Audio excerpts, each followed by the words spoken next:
Hey, what's going on, Uncle Mike?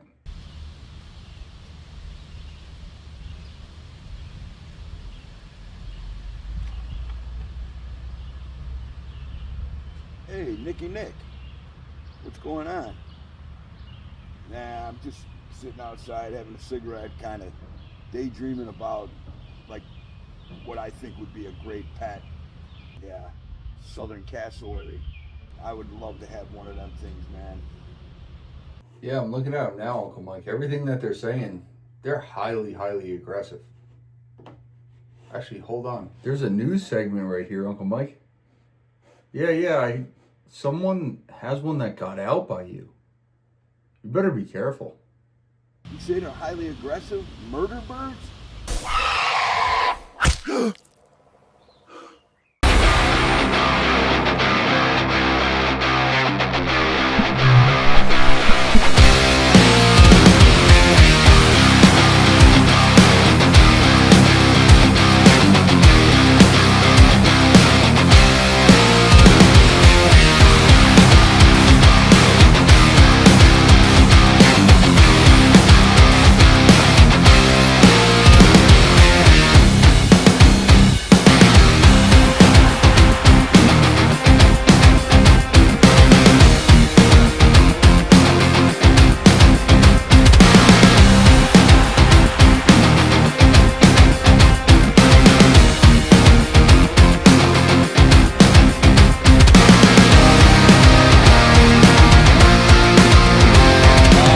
How y'all doing? Mike Stefani, Mike's Monitors here.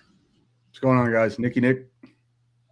Nicky Nick Lillis, Unlimited Exotics. He's the man. Hey, listen. So we got a good one for you today. We're kind of pressed for time.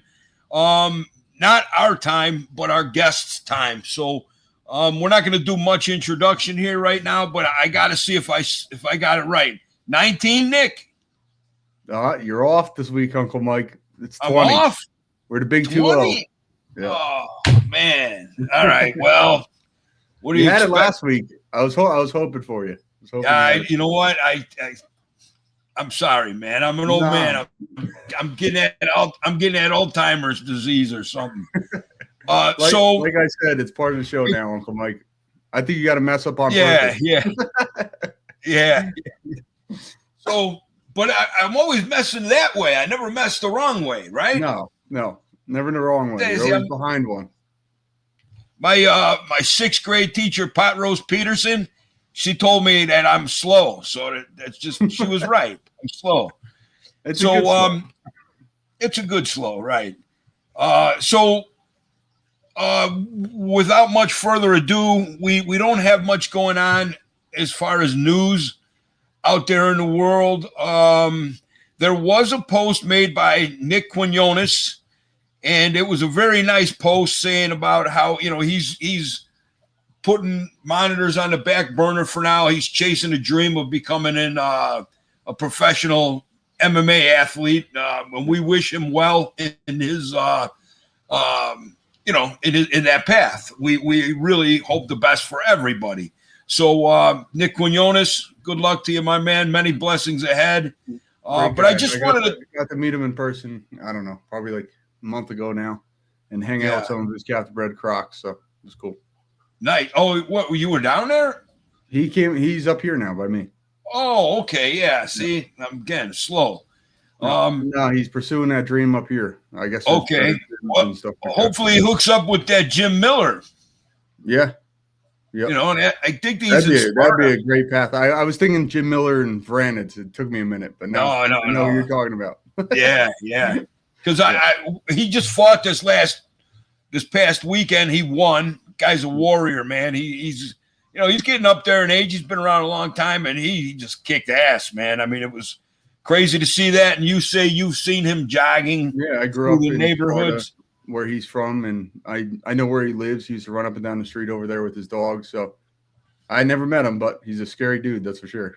Yeah, I mean, he's a badass for sure. So hopefully he hooks up with him or somewhere down the line.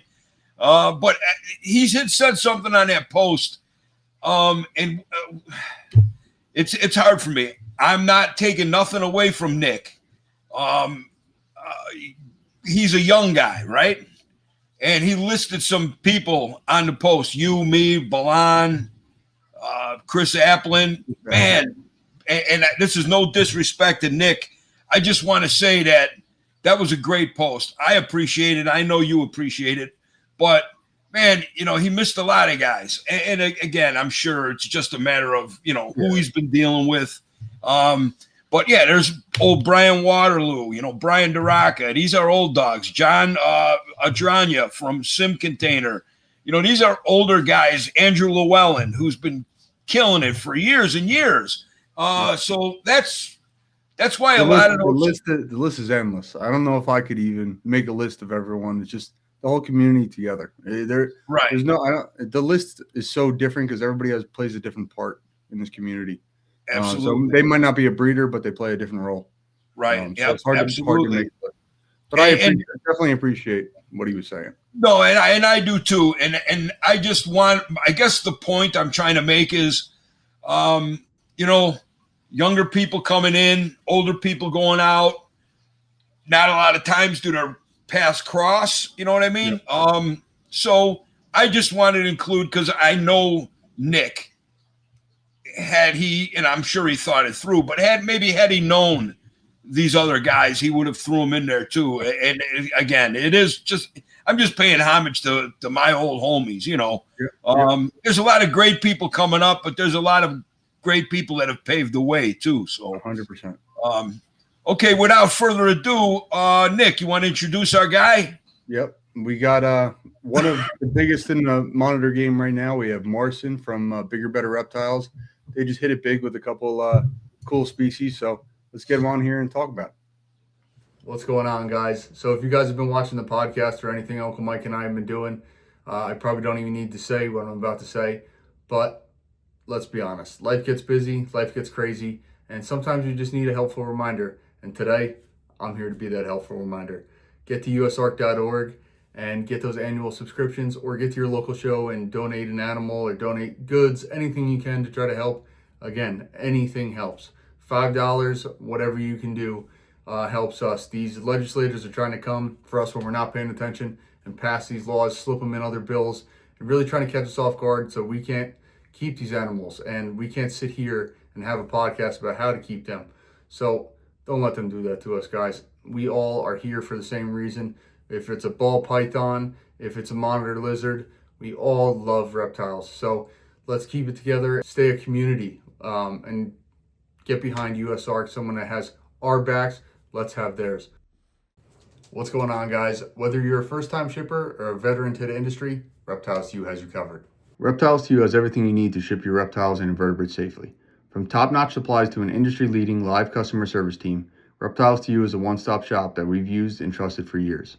They've got options on their website for single-purchase shipping kits or bulk options for all the best supplies to use if you're a breeder that ships out larger volumes at a time, or just a box here and there. And of course, you can create your own shipping labels on their website at the lowest rates in company history. Part of providing the best for our animals is also ensuring that they travel safely to their new homes. And there's no team better than the people at Reptiles to You. So guys, if you're looking to partner with the best in the industry, it's an easy choice. I did it a long time ago and I never looked back. Follow the link in the description and join the Reptiles to You family today. How's it going, y'all? How's it going? So I'm Marcin with Bigger Better Reptiles. I'm one of 3 partners. So we have Kyle and Tim. Some of y'all watching have met us at the shows before. They couldn't be here today. It's just going to be me today. But yeah, like you just said, we hit it pretty big with a pretty cool clutch about a month ago. Yeah. So go ahead. You talk about it. Let's just dive right into it. All right. So I'll just run down real quick, real brief what we do in general. Yeah, we do monitors, but we've always prided ourselves on kind of keeping a wide scope of animals we work with. Our hearts lie in a lot of different places. So, monitors will always have our hearts. We love retics. We love berms. We used to do ball pythons. We've gotten out of that. We do blood pythons. We do venomous now that we're in Texas. We used to be an Illinois-based company. Now we're here in Texas where we have all free reign to do absolutely one of the good states.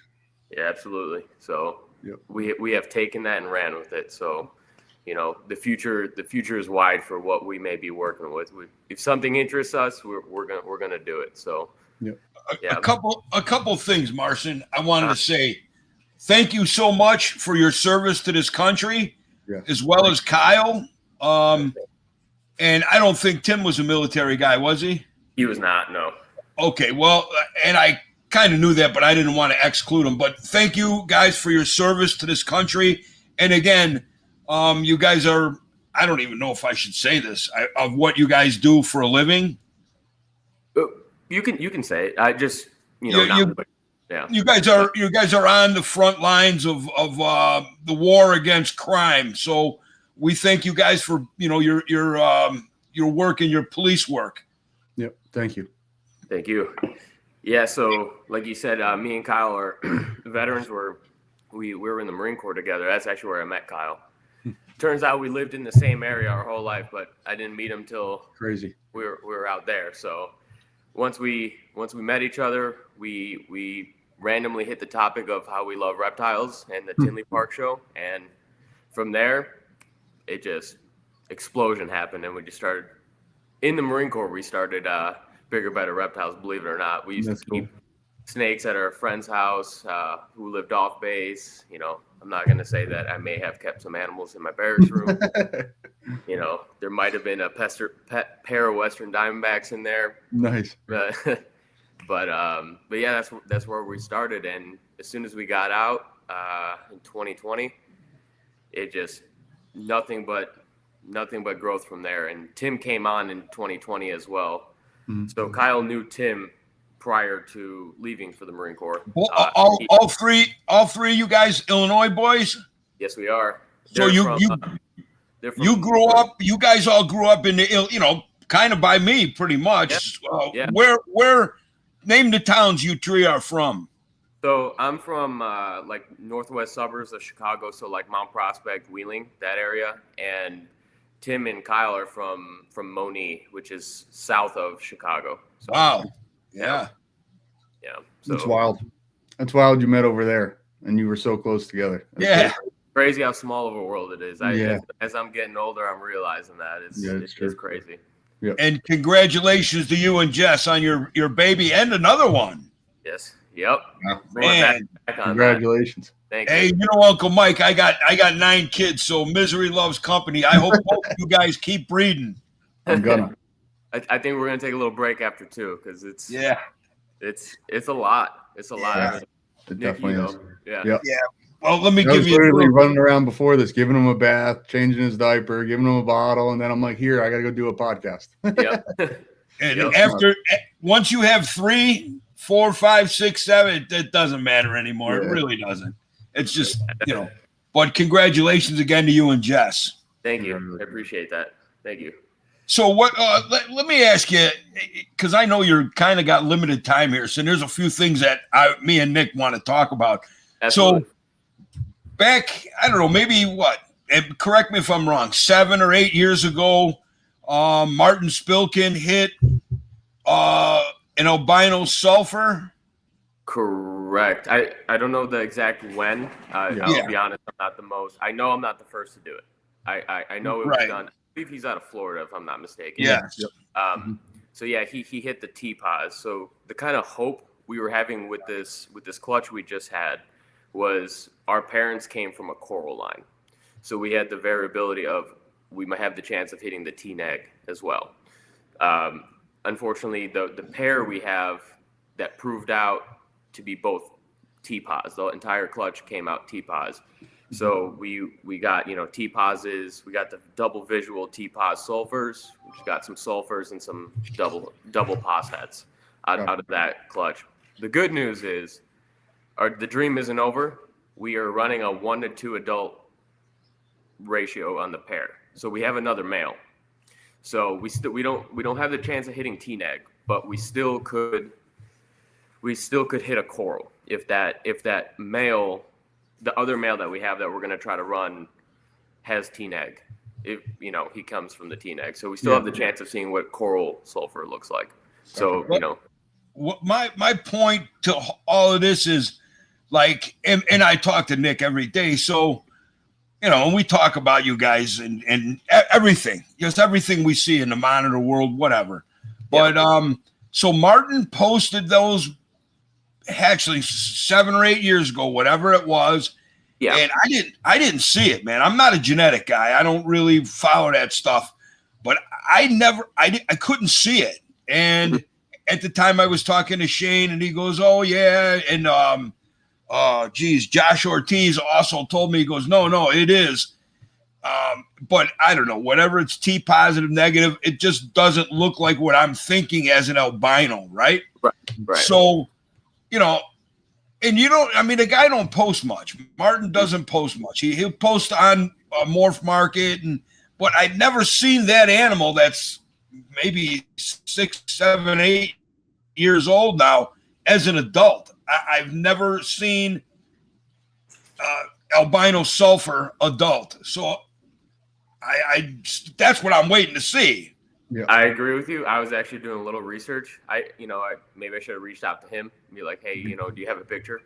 Because I am genuinely curious, you know, does it start to look more just like like a little bit off colored blended sulfur, or like, you know, what do those colors really hold?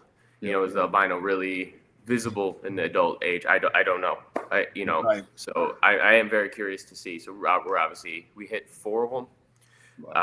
We're gonna hold. We're gonna let one go, I believe. Okay. We haven't, but the rest we're gonna hold on to just because they're so. I gotta say, with yours, you could see the albino in those. They're really, really nice, and the banding is immaculate. Yeah, they're really, really pretty.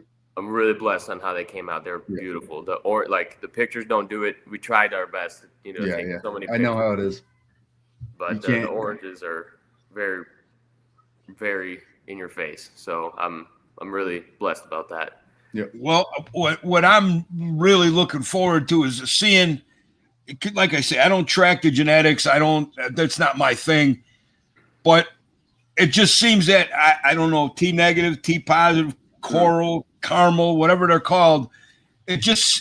From what my experience, which is very limited, when they get adults, they're just white lizards, right? I mean, so the T negatives, yes, they.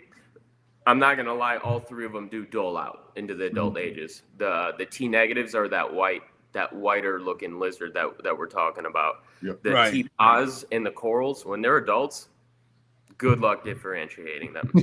Good luck. You know, differentiating them from what? From either being a coral or a T positive at adult. They look very, very similar. They do blend out, and their colors look very similar. So, I say. So you're saying it's hard to tell the difference between T-neg and caramel, right? Or am I saying that right? So coral and T positive. Coral. T-neg is pretty obvious of what it is, even in the adult. That's your traditional white with the pink eyes. Correct. Yeah, that's going to be that T-neg, that really white and pink looking monitor, especially when that's your T negative. That's what we're considering kind of the more traditional albino, while we're considering that T positive, the more caramel like albino. It's a very dark albino. Yeah. Yep. So the coral is it's weird how that works, but it's essentially it's a double head. It's a visual head. Mm-hmm. So what it actually is a het T positive, het T negative. So it carries both genes, but yeah, it visually shows both too, right? It does, but it's technically it works like a het. Gotcha. But it visually shows coloration that makes it as distinct of a coral albino, and that's not how it was believed to be for a while. I can't remember how many years ago it was now, but it was pretty much proven out. Oh, I don't even remember what year it was. Not too far back. Yeah, it wasn't long. Yeah, I heard there's a lot of different like genetic lineage on them too. Like you can get different kinds of T-poses and different kind of corals, but I know like nothing about it, but that's what I've heard. I'm seeing that now. Like you got I've been seeing that chocolate T positive. Yeah. You know, and now we got that stateside. Before it was all a lot overseas seeing that, but now I'm starting to see specifically the chocolate T-pos. Yeah. Stateside. I haven't really had any interest in working with that, or maybe, you know, but right now it's not in our sights. No, I like the sulfur. Sulfur's cool because you really don't know what's going to happen, especially with the teen eggs. Like, is it going to be all white with yellow bands? Like, that'd be crazy. Yeah. So that's what kind of excites us, is like we want to work it other ways. You know, we're really chasing that double visual recessive gene kind of pipe dream. You know, we want to see, we don't know how this stuff is going to look like, you know.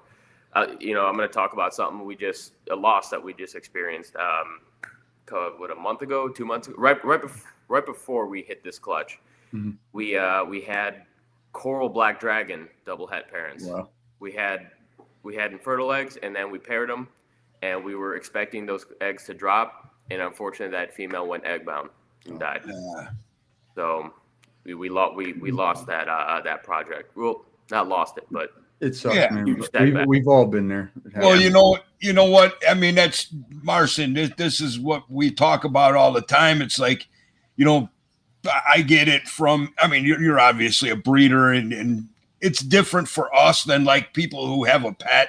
Yeah, and it's like it's like these are living animals. So the opposite of living is, you know, that happens and they die, and you know, it's different for us as breeders than somebody who has a pet. You know what I mean? And that's 100% the reality of working with these animals and breeding them. You know, a lot of people will have a pet and it dies, and it breaks their soul because that's what they have, and this one hurt. You know, but of course, at the end of the day, this is a natural cause of death.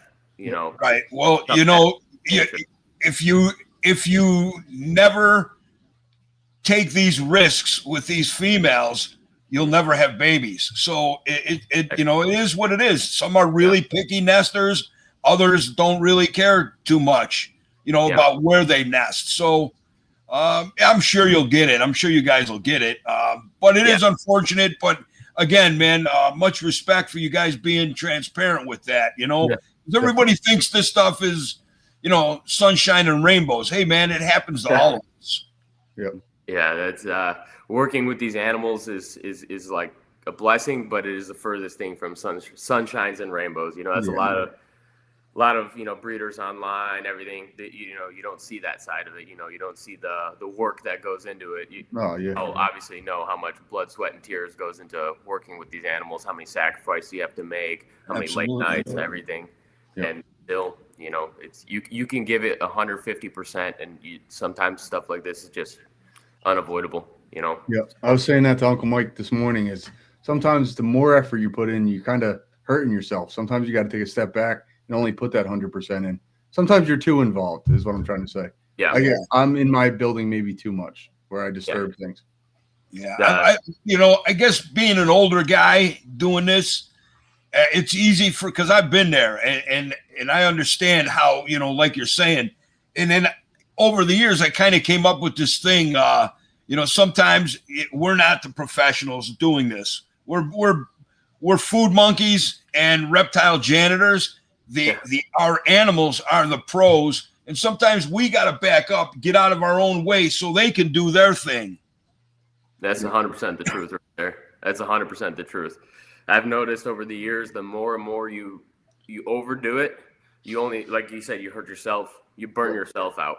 And that's worst case scenario is when you burn yourself out, because it's hard to pull yourself back in.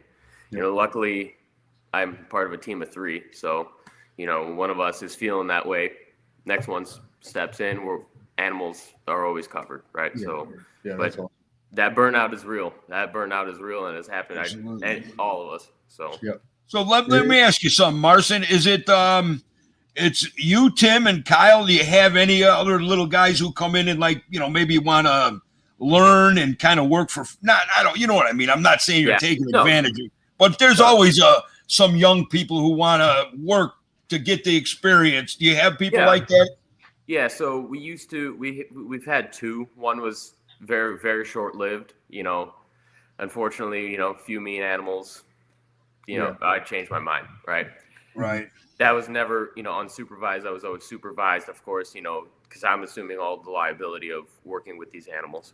We had one a few months ago. and who was with us for a few months, you know, taught him the ropes, and it was great. It was honestly great. And this was paid employee. Yep.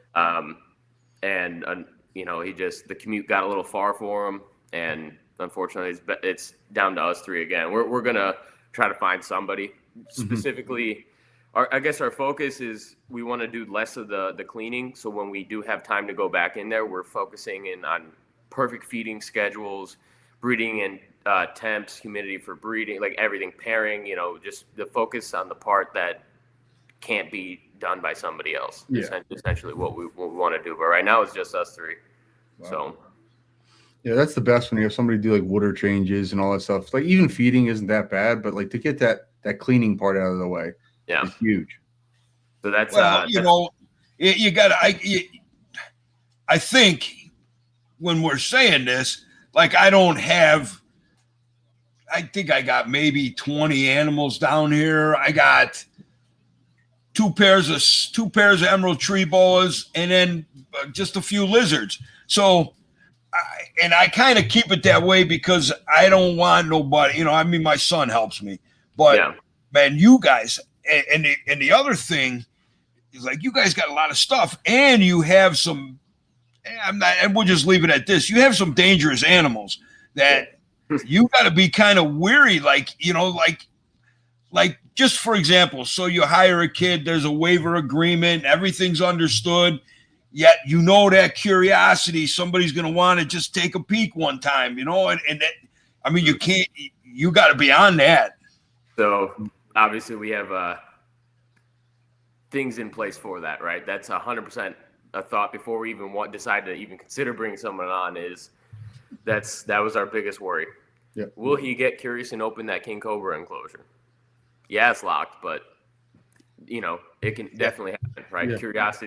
Curiosity kills. So, we never let an employee back there without at least one of us there, right? Mm-hmm. So that's just for that reason alone. We all have trust issues when it comes to stuff like that. I'd be the same way.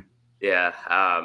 It wasn't even my concern so much of him, like an employee walking off with one of my animals. Yeah. No, I don't want somebody to get hurt. You know, it happens. Unfortunately, it's something that happens. All 3 of us have been, you know, had to get patched up plenty of times.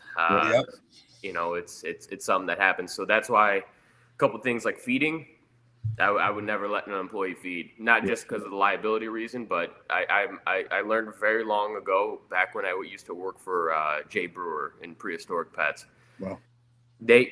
Employees don't feed the animals. The breeder, Tim, there goes and feeds the animals. And I asked why he does that. He's like, I will never let somebody mess up my breeding cycles. This is my department. I will always do it. And I've stuck by that.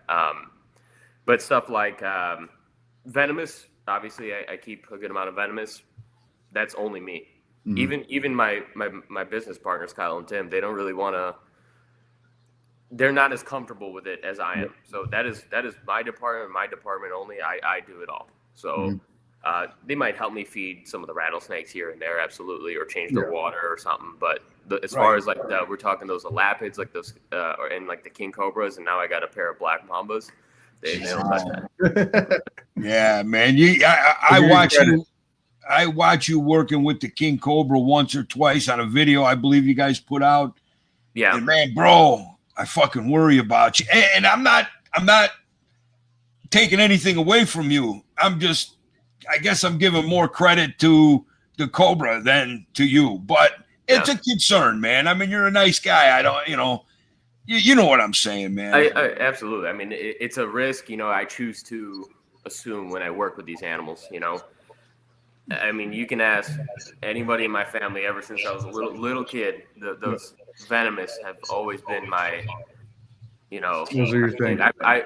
You can ask my parents; they'll tell you that even as a little kid, I wanted a pet king cobra. Nice. So I you know, it's only right that I have those. So I have them. Now you're living the dream. Love them. I love them, but from a distance. Yeah. Yeah. I got a special one. That one you've seen in the videos is my male. Mm-hmm. He's actually het for leucistic. Wow. So I'm having the hardest time finding a female who's also carries that gene, and no one wants to give them up. Okay. Yeah. So I have a regular female. Javan locale. So we're going to hopefully pair those and hold back those hets that are going to be visually apparent. And the goal one day, maybe one day, 10 years from now, I'll have a white king cobra. But I got wild. I got to work with that one at Nerd, and it was insane. It was crazy. That thing was huge. You want to know? Even in my younger days, we got timbers around here, and I played with them, but even when I was young, I wasn't fast enough, and now I definitely ain't fast enough, so I'll watch the videos. Let me ask you something, Marcin. You're a big rattlesnake lover. Like, as far as I'm concerned, the ultimate rattlesnake is an Eastern Diamondback. That's my opinion. But, and I might be getting them wrong, they're Lipidus or Lupidus, the rock rattlesnakes, the white ones with the granite flecking on them. So there's a lot that look like that. You're talking. There's the speckles. Let me look real quick, because I think it's Lipidus or something like that. Okay. But go on, talk. So do you have anything like that? I have rattlesnakes. We really only keep the one species, the Atrox, the Western Diamondbacks, and really we have them because they have a lot of morphs available to them. I love colored rattlesnakes. I don't know why. I have like the bubblegum albino, the hypermelanistic. We just got a pair of baby purple hazes, and we have a tangerine albino. Not a whole lot, just a little bit to work with. Yep. I love the pit vipers. If I were to do venomous, it'd be pit vipers. Yeah. I love all that. You have any of those or no? No, just the rattlesnakes. Yeah. The only other vipers at all I really have right now are going to be the pair of gaboons I have. Okay. They scared the shit out of me. I have a pair of squams as well. Nice. But that's about it for vipers right now. Nice. Let's see. Speckled rat. Your camera's really blurry. Yeah. It's I'm sure. But I just love those, and I guess if I was gonna take these risks, man, it'd have to be something like that. Yeah. They're a lot of those species are cool, but it's I got to be careful because I think a lot of those species are cool. So next thing I'm gonna have is I'm gonna need a second warehouse just for this. So I know the I'm sure I don't even have to say this. I'm positive. Mangshang, that's somewhere in your brain. How about that crazy ass one with the spider on his tail? I think it's from Iran. It's tail. I know what you're talking about, but I think I know what you're talking about. It's a desert species. It's a desert species. Well, the name is lacking me. I know what you're talking about. Yeah, you want to know something? First time I saw that video, like, I'm not a spider guy per se. I mean, I have spiders and I love them, but like cryptic spiders, spiders that blend into shit, I don't like them. I like the big, beautiful ones. So around here, we got these things called, and I'm sure you've seen them as a kid. They're louse spiders. They live under shit, and they're red. We call them red devils. Okay. Yeah. So when I first seen that video of that spider-tailed rattlesnake or whatever, I'm looking at that spider, and I'm like, oh, it is the creepiest spider. Dude, I didn't even know I was looking at a snake until it bit the bird. I mean, that's some crazy shit. It's crazy how nature has created these animals, just what they're capable of. There's other examples of animals like that flare their prey in while remaining. Yeah. It's all crazy. The anglerfish. I used to have them when I was a kid. Yeah, those two. They're same thing, just in the sea. Those are really cool. So what else are you guys working with besides all the venomous? I know you have the sulfurs. How about monitor-wise? What else you guys got? So we obviously have our 2-to-1 ratio of black dragons. We cut the clutch. We just cut a clutch yesterday, a little early. So we kind of stopped cutting. So we started cutting and we stopped cutting, but it was a little early. Yep. We got T negative. We have corals. We have T positive. We have exanthic. as far as the water monitors, am I missing? You got a pair of Xanthic? No, we just have the one. Go. We were initially thinking about breeding just Xanthic because I know maybe it's not the most popular morph, but I'm a huge fan of that white and black. Oh, I love them. Yeah. I like that better than albinism, to be honest with you. Yeah, me too. I think the colors are really cool and they hold. That's what's cool. You know, Yep. it's cool. In adults, it looks a lot cooler than someone like a T-Pos as an adult, in my opinion. But there's nobody really working with them either. Like nobody's doing Xanthic right now. I think there was a little boom of them. Yep. And then too big of a boom, I think. off. Yep. And now I see what people are paying for them, and Yeah. I'm like, oh, I paid for mine then. Yeah. You know what? I mean, I paid about $4,000 for my female, which is insane. But I paid I think $6 for my baby, captive red born baby. Yeah, that was. They're cool though. Yeah. If I were to get behind a morph, that would definitely be it. So, what the direction I want to take it though is, I'm really, really curious to see what happens when we mix it. Yeah. Now, my number one project for Xanthic is going to probably be sulfur Xanthic. Mm-hmm. I think that sulfur banding with the Xanthic coloration, I think that's going to be killer looking. I think the pattern is going to really make those whites, a lot more whites pop. You know, I think. I mean, yeah, that'd take some refining, but that's definitely an achievable goal. Definitely. That actually would make but another nice looking animal as far as a morph goes. Yeah. And they're both Javan, which totally makes sense. Yeah.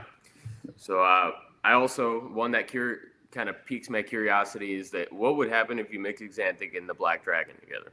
I did that. You did? I did. I had hets and I lost my male, so I sold off the females. But I had all hets.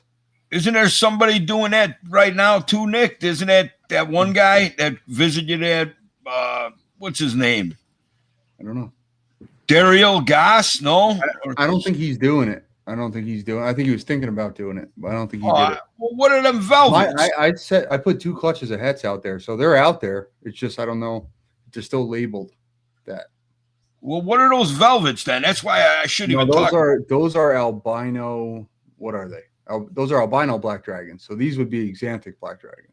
Oh, so okay. I'm thinking they're going to be like a gray washed animal. That's what I was thinking. It's either that or it's going to work really well together. Yeah. It's going to be either opposite end of the spectrum, and that's a more riskier project for being a flop. At the end of the day, it could be just a bland color. Yeah. You know, if you have 2 recessive genes. If they don't work together, then you don't have it. But if they did, that gray washed animal would be pretty crazy. Yeah. That's what I was hoping for. Yeah. I gave up on all the more stuff. The last stuff that I had, I gave to Robert Blon, and he's working with. I did the albino. What is it? Albino black dragons. Yeah. Okay. Yeah. So that was Coral the black dragon. So he should get both, hopefully. That's the female I just lost. So that I'm gonna have to try to find a replacement female for that one. Hit up Robert. He has a 1.2. Okay. All right. Yeah. I didn't even think about that until I just said it. But we'll see if we can reignite this project, because I'm that you guys have seen the T positive black dragon, right? It's looking like that's one that he was calling Velvet. Yeah. Ariel Goss. I think those are really, really cool. So I saw him in person. He brought him to Tinley and literally just put it in my hand. Yeah, I remember some. Yeah, they were. I didn't get to hold it, but I've seen it in person. And again, pictures don't do it justice. I think I hope that really bold color kind of holds too. I hope it doesn't wash out. I'm curious to see what happens. It might get darker. It might be a darker purple as it gets older. Yeah. They've done T-Neg Black Dragon, I believe, overseas. I think so. Yeah. Also, it's just like a prettier T-Neg. But then again, what happens in the adult stages? Exactly. That's what we're all missing. I love the Xanthic projects, though. I really think you could play with that a lot, and it'd be very interesting. Yeah. So not enough credit is being done with those. Yeah. The sulfur Xanthic is the number one I'm chasing. Definitely. We'll Definitely. see how quickly we can make that a reality. So and that makes the most sense, like I said, because they're both Javan. Yeah. Exactly. Yeah. So We're working with other species too. Yeah, that's what I want to hear. We have a Bell's phase lace female who we're like, for sure it's a female. But we've been super, super selective about getting a male. We're like, don't care how much it costs. We're the most prime male we can find as far as like, we're really trying to hit the line breeding here really hard. So I'm being super, super picky with a really good looking Bell's phase male. So we're kind of trying to find that right now so we can get that rolling. Yep. We were working with the Crocs. Nice. Unfortunately, our male, I actually got him from you. He passed not that long ago. Oh man. He got a really bad gastral infection, and tried multiple rounds of medication, and nothing was being effective towards that. And he just went on a really long hunger strike. He didn't want to eat, and eventually he passed. Sorry to hear that. No, it's all right. It happens. It's sad. He was cool. I really like that guy. The Crocs will always have my heart. I think they might be my favorite monitor species. Honestly, I think I'm with you. They're a tough species to work with. They're definitely not for everybody. Not everybody should be having Croc monitors because of they. You guys look. You guys could look at the bright side. There's a lot of captive-born Croc monitors now going around. Mm-hmm. Man, when I was coming up, they were all wild caught. There were none. I mean, there was none that were small. They all came in very big. So, I guess, man, I can remember one little. It had to be just a little older than a hatchling came in, and I think it was like, this is going way back, and I think it was like $12,000. Yeah. And that was like crazy money when you're raising kids. You know what I mean?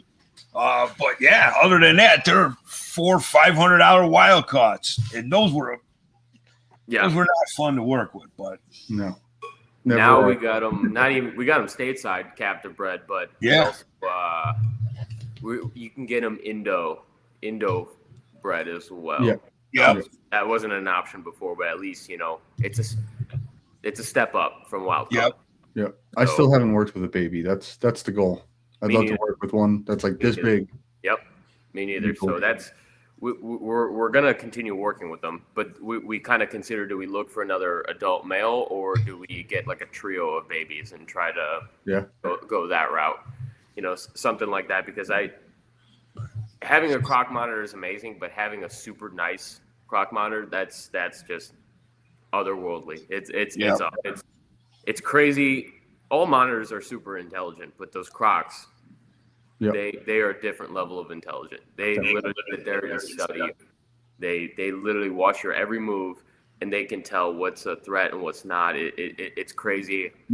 Recognition. They tell body language. That's what I often tell people, man, when you go down and when you work with one day he's great, and one day I'm like, you know what? Before you go down or wherever you go to work with your animals, you got to clear all that negative off of you. You got to go in there, like, not with the kids ragging at you or the wife telling you to throw it. You got to get rid of that, and you got to go in there and respect their presence, and they'll respect your presence. But if you go in there with a shitty attitude, man, like you're saying, these are highly intelligent animals. They'll pick it up and they'll put it right back on you. So you gotta give it right back. They'll give it right back. They sense it all. So, and that's with the other animals as much. I'd say the monitors are a little bit more. They pick up on it a little bit more. Yeah. But that's with every animal. I mean, retics, any animal. I mean, the king cobra is the same way. He senses you're off, he's gonna act off. They're intelligent too. You go in there with confidence, happy. He's gonna, okay. All they have to do all day is study their enclosure and study you. They can tell when you're doing something different or something they don't like. Like when I'm holding the gloves, a lot of the monitors are like, nope, you. I want nothing to do with you. You have the gloves in your hand. So the gloves. People have called me names for the gloves before. I got too many nice tattoos to. Yeah. I have my whole wrists all cut up and everything. I've been Minor bars on shot. my new tattoos, and I'm like, no. Hey, Marcin, you know, I'm telling you something, man. I'll take, you know, other than like whatever, a water monitor, whatever the case may be, who's like on your forearm and they suddenly become scared and they think you're a tree. That sucks. Yeah. But what's worse to me is like when you're at a show and somebody's like, "Oh, let me see a baby Mertens," and you're passing those little babies around and you ain't got no cuts on your fingers, but go wash your hands. And then the next day, the little tiny micro scratches are worse. Yeah. That shit's right on your worse. wrist. Let you put hand sanitizer on your hand. Oh. I you know, when I mean, going back to in the old days when I would get my tattoos, you know, my partner who tattoos me, he would, I'm like, "You're done." He's like, no, a little more. I'm like, "Dude, you're done." I mean, 12 hours, right? So I tell him, "Give me the juice." So the last time I was in there, I got the top of my hand tattooed. And I'm like, "Give me the juice." He goes, "We don't do that no more." I'm like, "What?" I said, "Go get me some alcohol, man. I got to have that sting." Yeah, 12 hours is tough on that table. 12 hours is tough. That was way too delirious. long on that table. I did 8 on my back, and I was a little baby when I walked out of that place. I was like crawling. I don't care who you are, how tough you are. I have my full body tattooed. They hurt. You know, I'm at this point where I go in there. If we're an hour in, 2 hours in, I'm like, I don't know. I kind of want to be done. I'm done. I mean, all they got to do is look at your body. They know you're coming back. Yeah. I got to do the other side of my body now, and I'm not looking forward to it. I was a lot younger when I did this side. Now I got to do this side. Yeah. I knew I wanted it all done. I'm like, let's just do it all at once and just have a really miserable couple months. Yeah. So what did you go? You go in sessions, or do you got a couple guys working on you, or? I have my one guy working on me. But yeah, it's definitely in sessions. We planned, let's say my chest, or we did my stomach and ribs all at once. Oh my God. That was like one big piece. We did all that. That was a lot of sessions. That was like maybe 12 sessions on that one.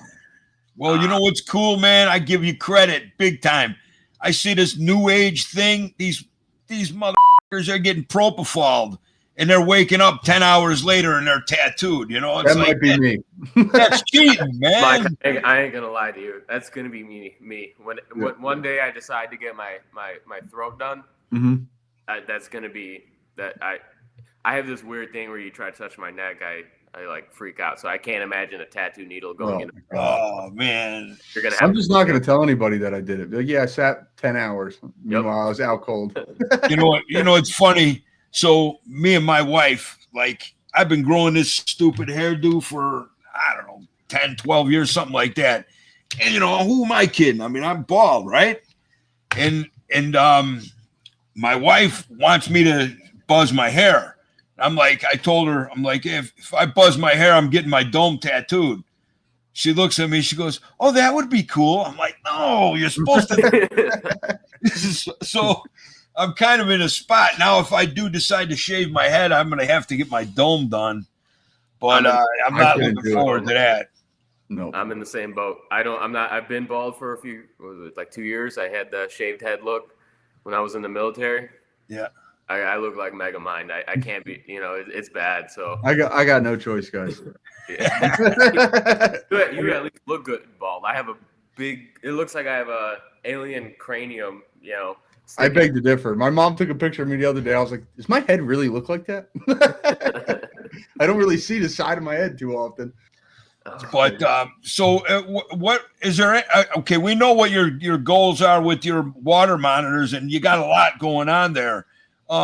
Anything else you guys are thinking of branching into as far as monitors go? Where are we still on that? The blue tails. We did the tree monitors for a little bit. We tried to get into it. We weren't really having a whole lot of success, and and it wasn't. It was our fault at the end of the day. We had a little bit too much going on. Was that here or was that in Texas? We started it while we were in Illinois. Yeah. We're working with the green trees. I really like the greens. Me Everyone too. likes those blues. I really like those greens. No. We wanted to offer we still want to offer a smaller monitor species to people. That is a great monitor to work with, because the biggest thing when people come up to me like, I love this water monitor, I can't house it, it's too big. Okay, no, I mean that's a really valid point. If you can't house it, you shouldn't own it. So I want to be able to offer a smaller species that people can work with. And I really like the blue tails, because in my opinion, that's the closest thing you got to a small little croc monitor with a really pretty tail. Well, Brian Daraca, I believe he's got his pair up for sale. Proven breeders. Yeah, so I have a pair. I have an adult female, and then I have a young male. So we're still waiting on that male to grow up a little. Are they the pastels, or what do you know? The male is a pastel. Okay. The male is a pastel. The female, she looks it. Was it sold to me like that? No. Gotcha. I've had her for a long time, so maybe. It's hard to say. I hate to slap a label on something. Yeah, that, I agree. Yep. I love the blue tails. I talk about it with Uncle Mike all the time. I want those black ones with the yellow ocelli. Yeah, those are the blue tails of old. And man, those are. I mean, that's what I think of when I think of blue tail. I mean, back in the day, the pastels, whatever locale that is, were just starting to poke their ugly head. But now I don't really see the traditional Dorianus with the black background with the gold, flecks on it, with the bright blue tail and a bulbous nose. I don't. There was one on Morph Market. I think I sent it to you, Uncle Mike. It was like $700 or something like that. But that's the only one I've seen in like 5 years. Yeah, it's funny how shit goes. Some years you could get like one locale of Prasinus. Then, like these past couple years, there's like 3 or 4 different locales of Prasinus, and each one is nicer than the next. So, it's just weird how the things come in. It's just where they're finding them in the wild. Oh, we found a hot spot in this jungle. Let's just get as much as we can here. Oh, it's kind of drying up. Oh, we got another one over here. So it's all we're experiencing, and the crocs were the same way though. Definitely. Now we're differentiating the different locales of the croc monitors, and it's very visually apparent. So and that's what I wonder. Like, was it always visually apparent, or we weren't paying attention? No, we weren't paying attention. I really don't think so. I could think back to in the days like a croc monitor was a croc monitor, where now we know, these more broken down patterns and the yellow face of like the Maruk. Like back then, it just was a different looking croc monitor. We didn't actually have locales on any of it.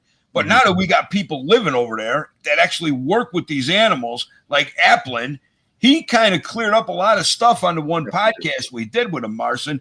So, like, we're constantly calling a certain type of Jobiensis Jayapura, right? And we're calling a certain type of croc monitor Sarong locality.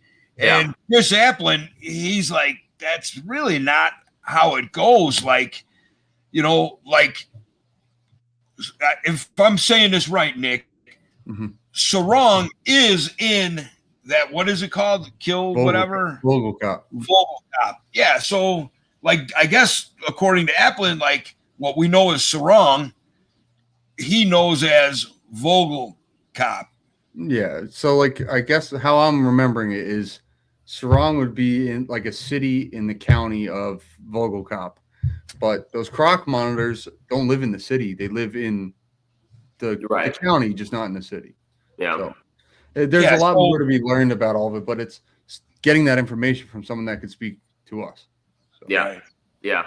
I mean, there was other species too, like not just monitors that, same thing, how many, like a lot of the boas, the Central American boas, how many of those are actually not true Central American boas, but they were just sold as that, and they've been flooded on the market for how long, So what do you wherever they were exported from is like, they're like, oh, they're from there, when it's like 100 miles that way. Yeah.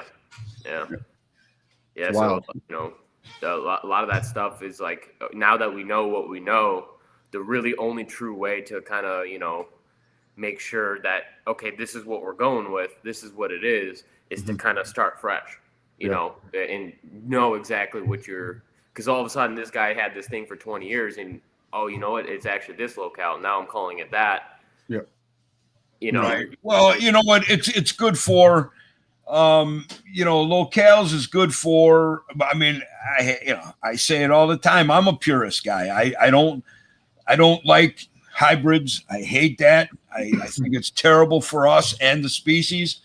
If certain animals are very rare, and if you have to cross localities, you might have to do it. But I like to keep even down to the localities pure, and it's only going to help in the end to solidify, real, truly wild animals that that aren't man-made. Yeah. To me, it's more fun. It's like trying to achieve something even harder. It's like really pushing your skills to the test to not only find those animals, but then to breed those specific animals and not like whatever you could find. Yeah. And right. It makes it. What you try to do is you try to improve on locale-specific traits and enhance those through, what line breeding or what have you. And, and I guess at the end, when it's like, I don't know, like a koi guy, you know how those guys are. They're freaking nuts. And when they hit that one perfect koi, it's like a big deal. So that's all I got to say about the localities. And again, it is great that the world is so small now with the computers and what are drones. And I mean, we could do things we never could do, and we're understanding nature a lot better.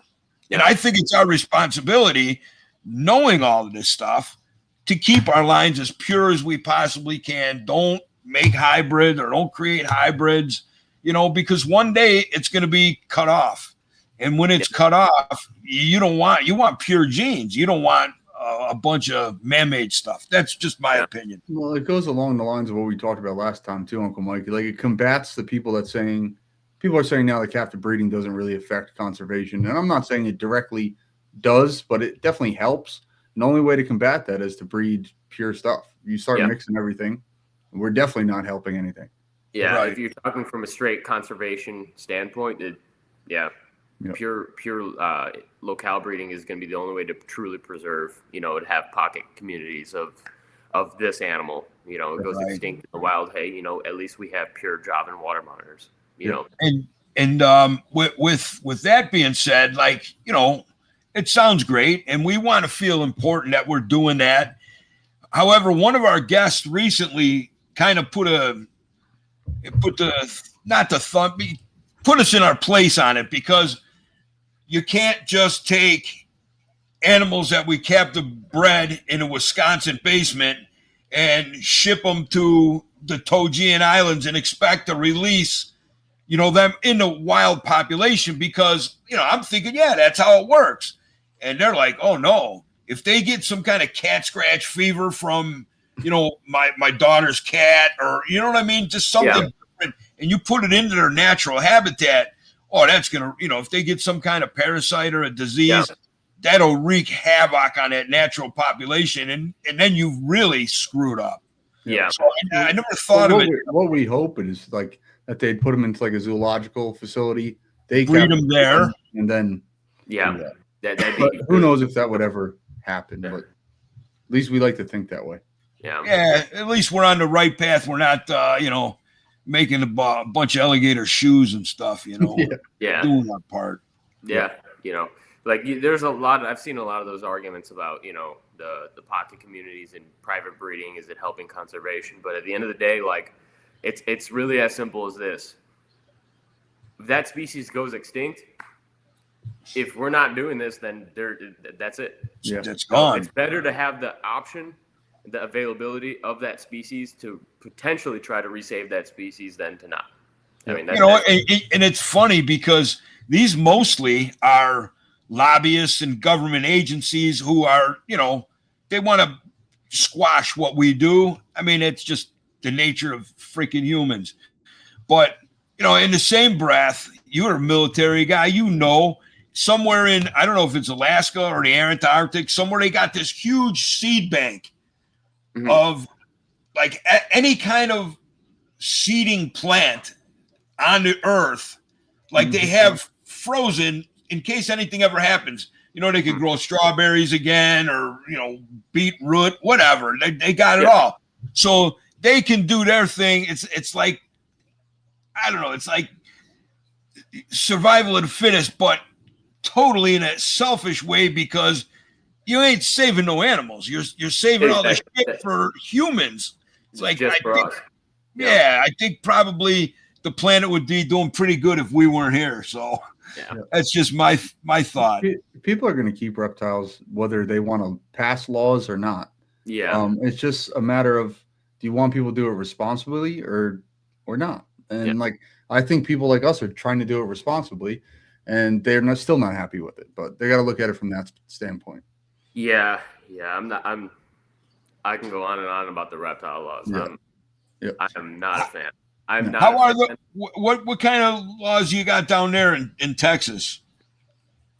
Almost nothing. Like me, you're like me here in Wisconsin. It depends where you're at, but if you're in the right spot, nobody cares. I think we all live in pretty good states.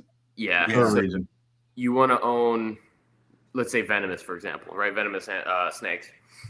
You go to Walmart or like we have Academy down here. You buy the equivalent of a fishing license. Yep. I believe it's $20 if you want to own, and if you want to sell, I believe it's the commercial license for $60. Wow. And then you just have to keep a log of specifically of what you sell and who to sell for that specifically. But to own, no, nothing. You re-up it once a year. Certain animals have permits. Weirdly enough, Texas does not want you owning an American alligator. That's weird. But you can. You have them in Texas, right? They're like native. Yeah, they're found here every once in a while. Because we're not too far from Louisiana. Yeah. If they're supposed to be here or not, I'm not 100% sure. But it occurs naturally. It's not like I think they've been there a long time, Marcin. I think alligators been in Texas a long time. I think that's their reasoning on why, because it's the species can survive colder temperatures too, and but to own a crocodile, you don't need anything. That's wild. That's crazy. That's crazy. I tell you, man. I don't understand who comes up with these freaking rules. I think Texas is the best in the country, like animal wise. I think it is right now. Well, you know what's funny? Like people in New York, and I'm not mentioning no names because we got a lot of friends who live up there. So you can't have a water monitor. Correct. But you can have a lace monitor. Yep. You can have a croc monitor. Am I right? No croc. No croc monitor. They caught on to that recently. Think about that. You can't have a 7, possibly 8-foot Asian water monitor, but you can have a 5.5, 6-foot male Bell's phase lace. Yeah. Yep. What? Yeah. Doesn't make a lot of sense. There's something wild. I don't know if it's true. Somebody would have to quote me on it, but I don't think you could have savannas, but I think you could have white throats or something like that. In New York? Yeah. I'm actually not sure. I have to deny sales to New York. Yeah. At inquiries, from New York. And I know they could have any of the Indicus complex. I know they can have any of the Odatria and the lace. I think that's it. Yeah. New York is just that. It is a wild state. Yeah, I'll say this. I know I'm not friends with a lot of people from New York, but I follow a lot of people from New York, and I look at some of their pages. I'm like, all right, you're bold posting that. Yeah, they're right over the hill over there, and I see people all the time. I'm like, oh man, I wouldn't be posting that. Yeah. I get people in New Jersey too. Same thing. Yeah. Same thing. Yeah. They're gonna do it wherever. That's what we're saying. We're trying to be responsible. Yeah. And do it the right way. Yeah. You guys, the bigger, better reptile boys, you guys got any emerald tree boas? We do not. We're gotta get some. We're trying to get a green tree python male right now. I'm sure you guys seen it at Tinley. Someone had those. What were they? The Carpondros, I think they were called. Yeah. See that guy. What are they doing? You gotta admit they were cool. They are cool, but man, they're cool, but man, that blows my mind. I'm sorry, I'm the fun police on that for sure, but no, whatever. I respect your stance on that. I do. And I dabble with the hybrids a little bit. I do. I think there's something about them that's just kind of mind blowing to me. Yeah. But you know what's crazy? Like I'll give you this example. You mentioned earlier about hurting this. Hurting the animal. Or I don't want to quote how you said that, but it's not doing good for the animals. I believe is what you said. So I'll give you an example, which is, it's believed to be that hybrids in general, we're talking other species, they have a harder time surviving and stuff like that, especially if it's not a natural occurring hybrid. And I've really just done the one hybrid animal that I'm like, definitely not a natural occurring one.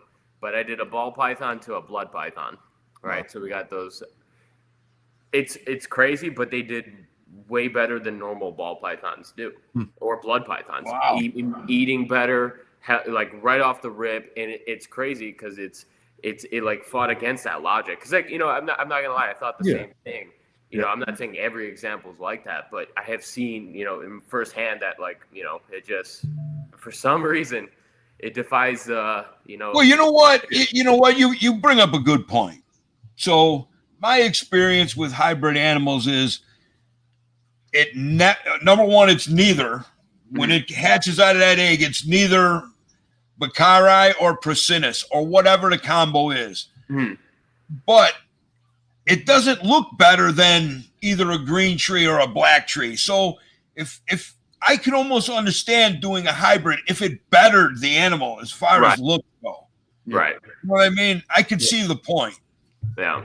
Yeah. So is that what you're saying? Is these ball? I'm saying more from a health perspective. More is the point I was getting at. Like typically, hybrids could experience a lot more problems. You're mixing genetics that don't normally mix. But no, not from my experience. Now, I'm not the biggest hybrid breeder out there. I know there's a lot of different combinations of different animals with hybrids that are just wicked, but I know they don't do as well. It kind of blew my mind a little bit when I did that breeding, that how well they did, and I think there's always exceptions to the rule. Now, there's always something good that can come out of it. Yeah. Let me ask you this: they both have a totally different scale structure. So, ball python's a little more like granular looking. And the blood pythons are very sleek and smooth. Their scalage. How did this? Yeah, how did it turn out? Like, is more the ball python or more the other way? It literally went down the middle with it. It's kind of crazy. Really? So it had the sleekness of the ball python.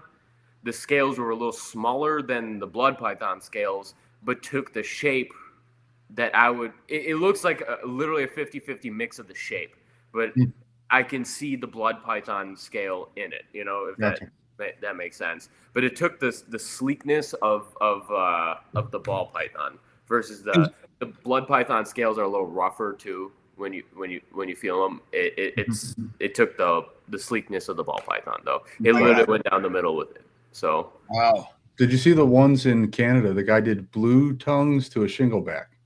No, that was weird. Because it looked like a blue tongue but had the scalation of a shingleback. Interesting. I have to go look that up. Yeah, it's weird. Man, shinglebacks are rare, man. I don't know if I just wonder, like, that one. Where's the regions in Australia? Is that even? I think the pine cones are in the center dry. Okay. I think. Yeah, they were nuts. Because they looked like a blue tongue but had like weird scalation. Yeah. That's crazy, man.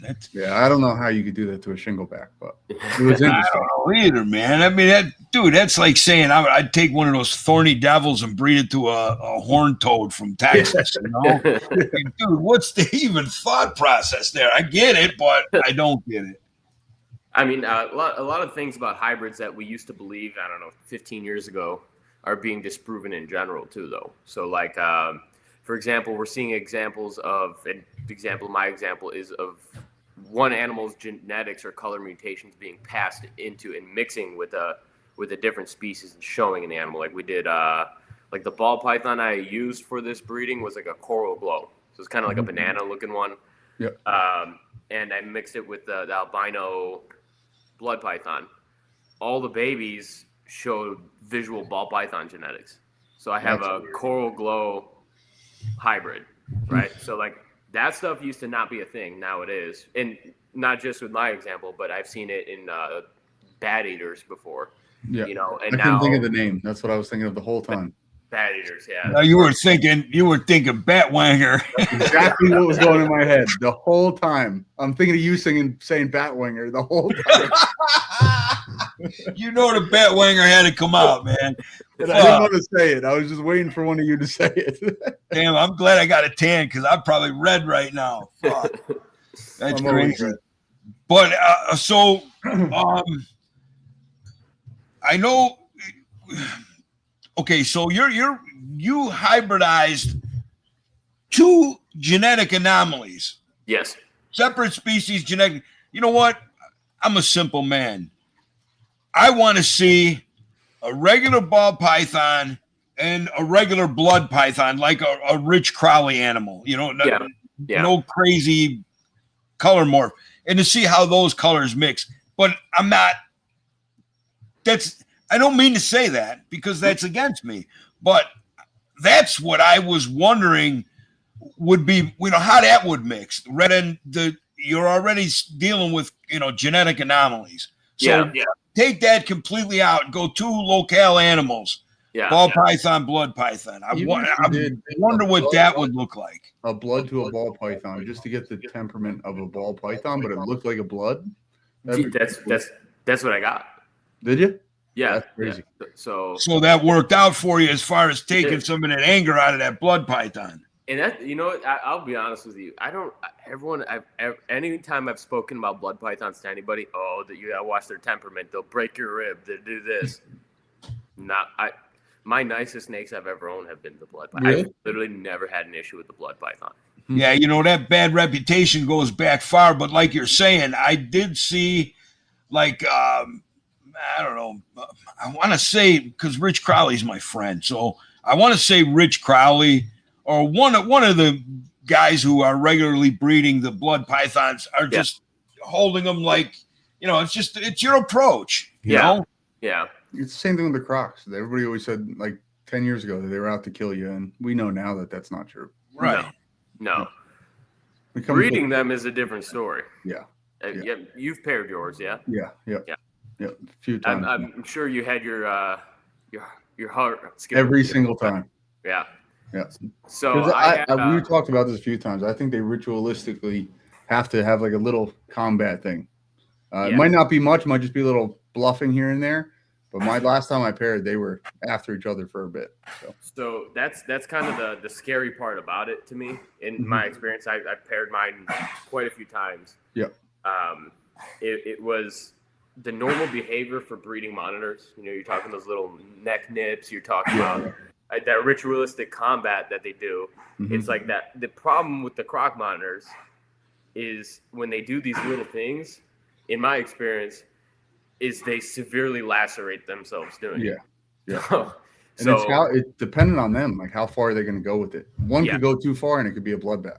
That was my problem. So a lot of times that, I knew it was good breeding behavior, but I'm like, I got to pull the plug because she already has her neck slit open. Yeah. So I gotta pull it.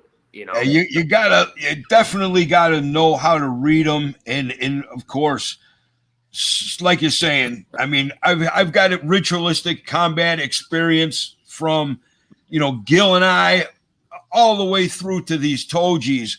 And like, it's got to happen. The male's got to fight. And that's not what I'm seeing with my Tojis. But, if you afraid to pair them, again, you're running a risk. But if you're never going to make anything unless you do the risk. So first time I paired up my captive born female, the male came in all dumb. The Kraken, Nick, he came in all like a St. Bernard. He's all happy. And she was just like, nope, this ain't happening.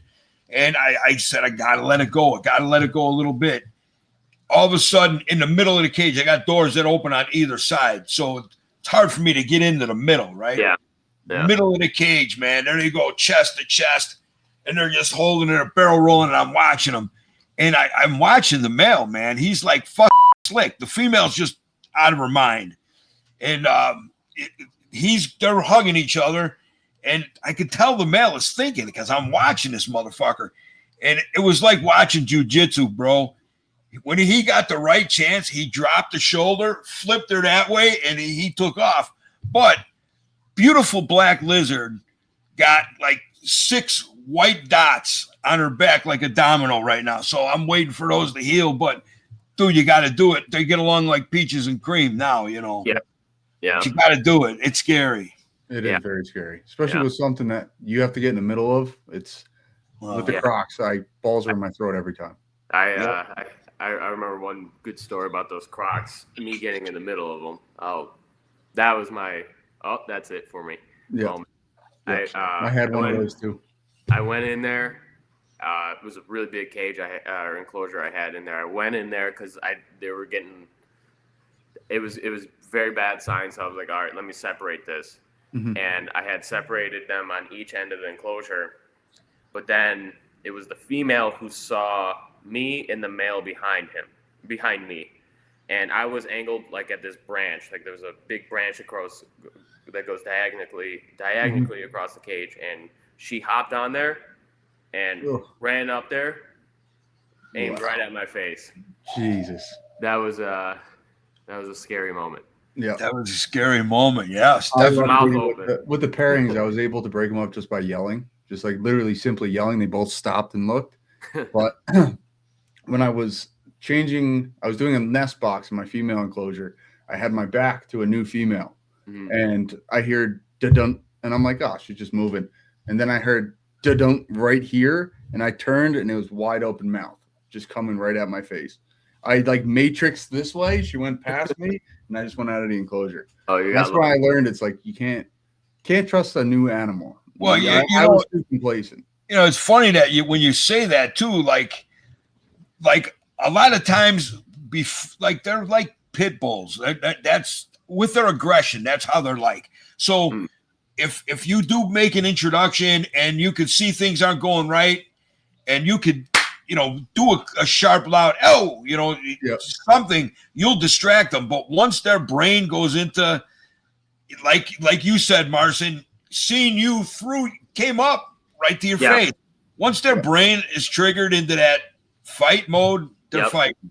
Dogs are the same way. They got that. Once they're in attack mode, I mean, you can recollect how many stories of people telling people if they're being attacked by a big dog, clubbing them, stab the dog, pepper spray it, tase it, shoot it, doesn't care. Because it's just so focused on that. So I try to catch it like before that, but I know exactly what you're saying.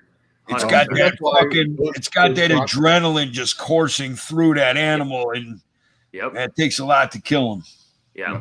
That's like those croc enclosures. I once that happened to me, I started strategically putting branches, so like they're not coming at me, but I know exactly what you mean. Like I gave her the platform to come right at my face, and then I was like, I got to change this. See, man, I give you guys credit because I'm like a little pygmy, man. I could get up and around there. You guys are like two fucking orangutans, man. You're big. That was pure instinct. That turn when she came, I just went like that. She literally passed me. It was like this. Your instinct was better than mine. I'm not gonna lie. Your instinct was better than mine. I got lucky that day. I probably wouldn't be sitting here. Probably would have. My dad would have been like, "Nope, you're done." I was trapped between the pond and a shelf. Oh man, I was trapped. I couldn't.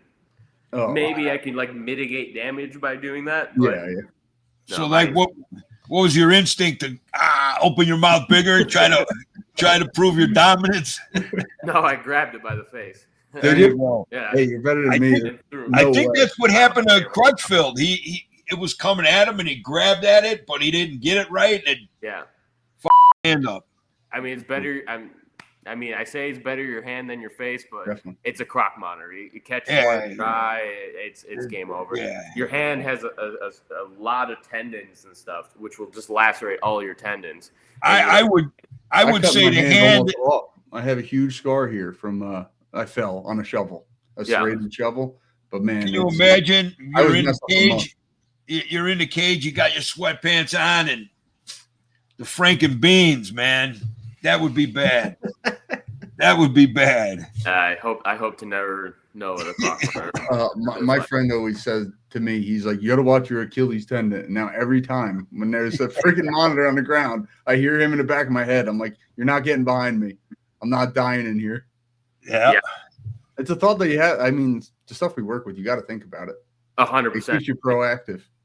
Well, I'm telling you, I'm thinking, that if they're as smart as we think, I'm sure the Achilles is probably a good move for them, especially with those teeth. Me and Marcin's situation, both was face, like nothing else. It was straight for my face. Yeah. That was that's scary. It's scary, but so before I forget, because that's what I do. You guys interested in 1.2 F1 Mertens? I can talk with Kyle and Tim about it. Yeah, I do like the Mertens. I'm telling you, man. There's behaviorally, and I think they're beautiful too, but behaviorally, and they breed like fucking flies, bro. Yeah. And I'm just done with them. I bred them long enough, and they're my holdbacks those are 5 years old, and they just started laying eggs now. So if you guys are interested, let me know, man.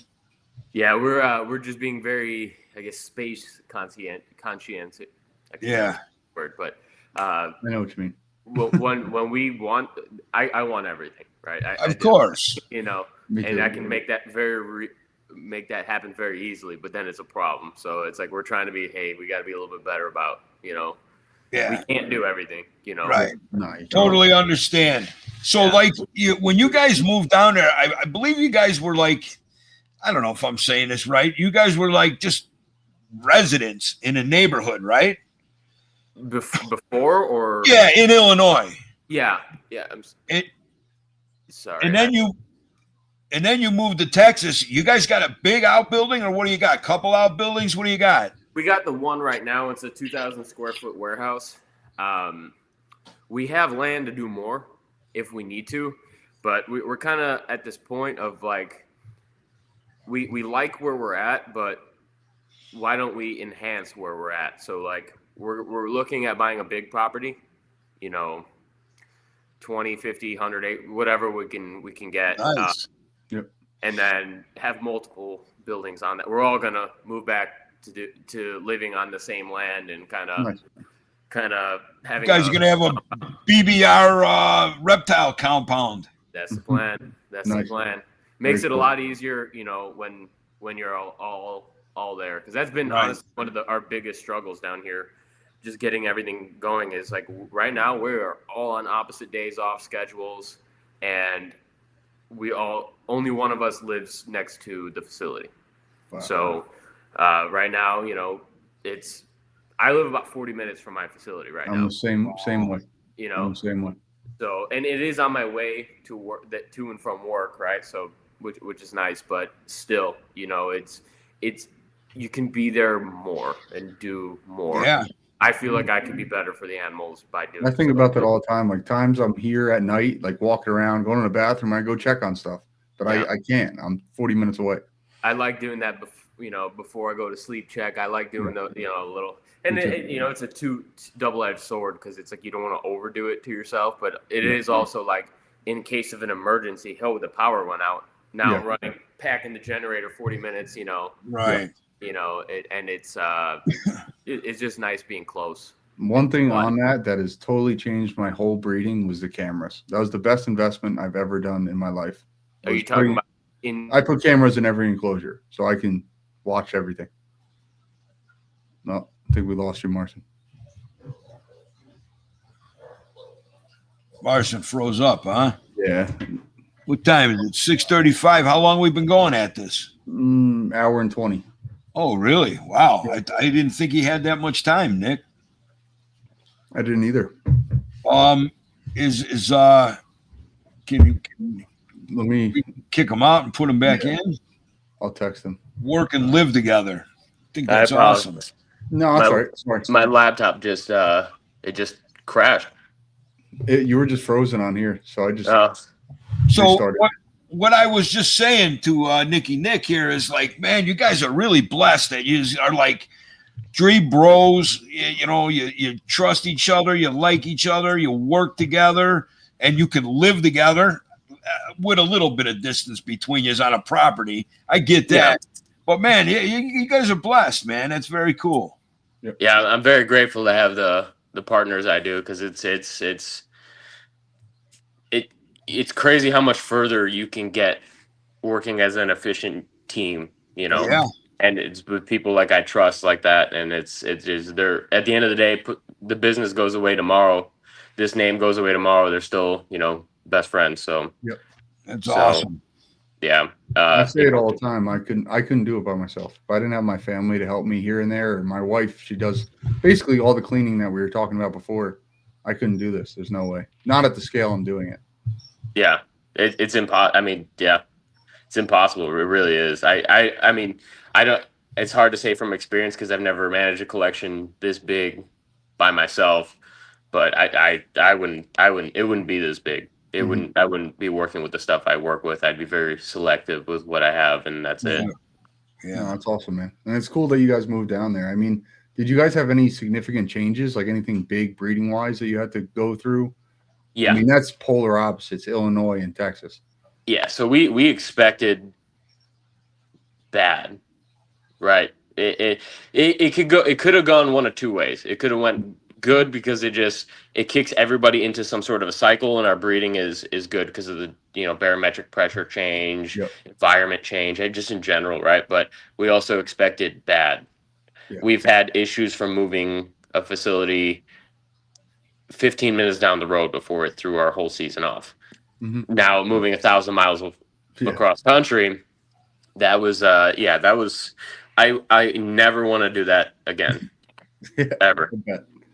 I will. I can't imagine it. I was thinking about that before this podcast. I'm like, that is such a drastic change. Like, you almost got to start over and like everything. Your whole you got to kind of relearn with the atmosphere and your environment. Yeah. It really threw. I mean, the ones that, like, as far as breeding schedules that suffered the most was our monitors, which is crazy.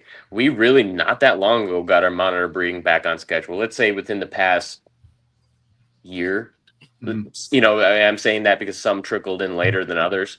Yep. But really, that's how long it took just to recover from that move. It threw everybody off. People didn't want to pair. People didn't want to, I couldn't get them to even lay the females any cycle, like, infertile cycles. Like, we tried to just get everyone back on schedule, get infertile cycles going, and then, time up based off of that. We're struggling hard to do that. So, but we're back on track now, finally. It took a long time to recover from that, but which we knew was a possibility. Yeah. That's what I'm thinking about. I'm going to be moving here probably within the next year or two. And I'm just going 30 minutes down the road, but I know it's going to change everything. I'm going to have a big curveball, but that's part of it. I only want to do it one more time, like you guys did. One more move, and that's it. Yeah. Big compound and just call it a day. Yep. I'll do a local move here. Yep. Never, like, if it came down to moving states again, that's going to be it for me. I'm not doing that. Well, I just thought about this as you were saying it, but it's like, we ship stuff all the time, and I guess we really don't think about it like that because we're stationary and animals are coming to us. But like the big change that you guys had, like these animals coming from California to Pennsylvania, are going through that every time they get shipped. Yep. But I didn't think about it that way, really. I've noticed just in general, like younger animals in general recover from it a little better. Definitely. But the ones that are the worst, as far as like take the most time to adapt, for any experience I've had moving an adult monitor, it's always just a struggle. I mean, I have never moved a collection like you guys, but I've actually heard of people moving what we call coasters, like an animal that you really coast with. You know, it's nothing. It just everything's like on a clock, and you get their eggs every 60 days or whatever. You know what I mean? Just when things are really, you're coasting with them. And I've heard of those animals moving, maybe not as far as you did across country, but state to state. That animal ain't done shit since. Yeah. Crazy, man. I've done it here with the Molinas. I moved them from a smaller enclosure into a bigger one, and they wouldn't do anything. So I put them back in the smaller enclosure, and they bred. And that's in the same place. I've had examples of that too. Like it's great, just from enclosure to enclosure. You give it a bigger enclosure, you're like, okay, here's your adult enclosure. Now y'all got the space to do whatever y'all want to do. And they go on a hunger strike, and they just never. Okay, you put them back in, and first feeding, they're right back to it. Yep. They're definitely. They're not. I mean, of course, they're instinctual, but they're far above intelligence-wise than just their instincts. I mean, they actually have. I mean, of course, we know they have their instincts, but each one is just totally different. I got one over here. It's reacting to me talking, and and the other one's like they don't want to, shut the hell up. But it's so crazy how, like, just even individually intelligent they are, and they might just say, "You moved me, man. Too late. It's too bad. I'm not doing what I'm not doing what you need me to do, or whatever." And to figure that out would be awesome.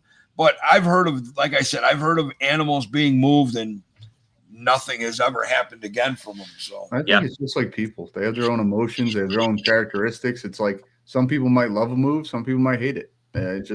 I think we try to categorize things like, oh, this is how this species is. But I think there's different animals. I mean, different characteristics and personalities in that species. Yeah, it's just a lot of stress on the animal to move them too. It's just So have you guys? I mean, I'm just asking. Uncle Mike's nosy. So, you guys ever, like, you're down in a really nice spot, man, and you guys have got a lot of interest, and I know you're doing your thing right now. But is there ever a thought in the back of your guys' head to do some kind of like an animal zoo type thing? So that's something we've I'm glad you brought this up, because this is something we've seriously been considering doing. We at one point in time, we had this business in mind because we get to work with our animals, and the idea was, this is what we're going to do full time, and we can do this full time. And that, I don't want to say that dream is gone, but that dream is hit a realization of it's not going to be through breeding animals. Right. And that's for a multiple of reasons. We can talk about the inconsistent income from it. We can talk about, the market of it, but it's also, from my experience, from what I've noticed, if you're depending on that income, on a huge scale. Yeah. And I don't want to say specific names, but you guys both know what I'm referring to. Yep. That's where the most problems can occur. So we kind of sat and thought about this. We're like, well, how can we still make that dream a reality? But what do we have to do to change to do that? So that was kind of our solution to it. Why don't we do a private wildlife park or some sort of facility, that people can come tour and everything like that. Absolutely. So, because when we started Bigger Better Reptiles, one of the dream goals, and it still is a goal, and y'all might laugh at me, but it's still very much in the sights of what we plan to do. But we want to be the first people to, outside of a zoo, to have a breeding pair of Komodo dragons legally. You and I have the same goal. So that's kind of the direction we're considering taking this. See, it's crazy. Like, I mean, that's the dream that we all have. Like Parentes, Komodos, we all have that. The only thing that pisses me off about it is you guys are young and hungry enough to possibly make that happen. And if you do, just remember, Uncle Mike could take some babies, man. But Yeah. hey, man, I really hope the best for you guys on that. It kind of sucks to say it on the podcast now, but I think that's something that you kind of want to work on privately. You know what I mean? Of course. And it's not like we've made any like I can take it off. announcements It or doesn't anything matter. because we have no plan, and nothing's real. This is in talks right now. This is kind of like future kind of conversations that we're starting to have. Yep. Because at the end of the day, that's what would allow us to work with anything we want to, and that's all we have to do. And we're making enough income to get by to do so, and that the animals get the care that they need. Okay, so to shift away from that a little bit,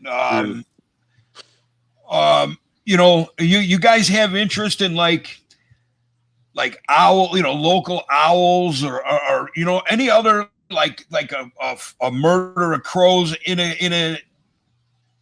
When I grew up around here, do you ever hear of Trailside Museum? No, I haven't. Okay, so it's a little thing in River Forest, and it was an old house, and they took in like squirrels and crows and owls, but they had a lot of the shit set up outside. So we as kids, I was just wondering, are your interest in that type of stuff too, other animals than reptiles? Yes. So it's not gonna just be reptiles at this point. I mean, we love like a lot. If our eyes are on it, we're gonna. How do we own it, right? So. I mean, like this is my private house right here, but even back there, I have a bunch of random stuff. Like I have an emu back there, just a bunch of, just because I think it's cool. Where I see you and Jess messing around with the farm animals, that's at your place. I got you. Yeah. So that's my house. We live more out in the true sticks. Like we're out here. So but yeah, it's not just going to be. And reptiles in general, it's going to be heavy because we do love a lot of different reptiles in general, but there's definitely going to be other species that we're going to want to work with. You guys are gonna have some lions and all that stuff. That's the one that's kind of where do we draw the line? Yeah, I hear you. I'm for it. I hope you're not drawing the line at cassowary. You got to have a cassowary. You know what? It's crazy that you say that because I had somebody just offer me cassowary chicks. Wow. Oh man! I would have been on that. I would have jumped on that bandwagon quick. If someone offered me that, I'd be buying them. Do you want them? Let me know. I'll message. I can't. I don't think I can have them here. I can have ostrich and emu, but I don't think I can have cassowary. Yeah. Love the murder bird, man. Love the murder bird. No. My goal is to get zebras. I want to herd a zebra. Wow. There's plenty of people who have them here in Texas. Yeah, I know it. Yeah. Hey, Nick, speaking of which, what's this you guys are, I see you posting some kind of red hawk jack deer or something. What are you doing, Nick? What's that? What red hawk jack deer? You had a herd, somebody had a herd of red. Oh, that wasn't me. I don't know who's approving those posts, Uncle Mike. That wasn't me. Oh, I deleted all those. Because I know you said you and your dad used to go to those livestock auctions. No, that wasn't me. I'm out of exotic livestock for the moment. Yeah. Yeah, I was like, what the heck? But that wasn't me. That wasn't you who put it on your site, huh? I wonder who did that. That's crazy. Somebody hacked it. I had to take it off. But yeah, that's cool, Marcin. So you guys will have a nice, like a zoo, I mean, that'd be the. It seems to be a little bit more of a common thing here in Texas is people do like, I'll call it private wildlife park. I think that's going to be the terminology for it, where it's not actually open to the public. It's only by tours only. So, right. A birthday party or whatever. Yeah. Stuff like that. And a lot of people it's cool, but it's also like in my head, I'm like, there's a lot of liability there, but people have these interactive tours. Right. What if you just had like the zoo where you walk around and you can't cross the line? You know what I mean? Yeah. Well, no, I'm talking like I'm not going to name a place here, but I went to a place here where they let me go pet the hyena. Nice. So awesome. I'm like, that's awesome. I'm all about it. Now, I I'll get off the topic of hyenas, but that's a huge liability.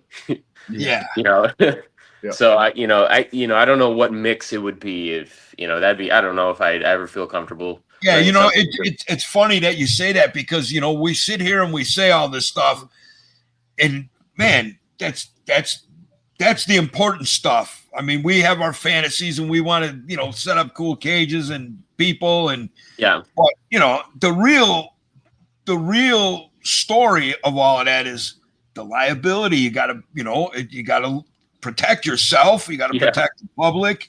There's a lot to it.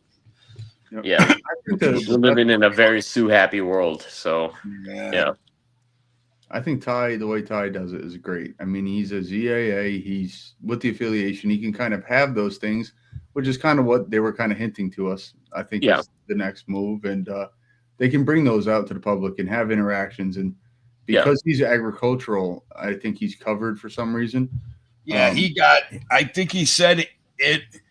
He had bought. It was a fish farm, so they were zoned agricultural. You can't sue agricultural or something like that. Pet, right? And he got lucky or whatever. Yeah, however that worked for that. Yeah, I mean that's going to be a lawyer question, definitely, how to do it. So but that's the same kind of thing that I eventually want to do too. Have it open to the public like once a month, something like that. Yeah, for the most part, it's just me and my family. Yeah. Well, Orlando, right, Nick? Yeah. Orlando. He's got, and you probably know him too, Marcin. He's got Gatorland or whatever in the Wisconsin Dells here.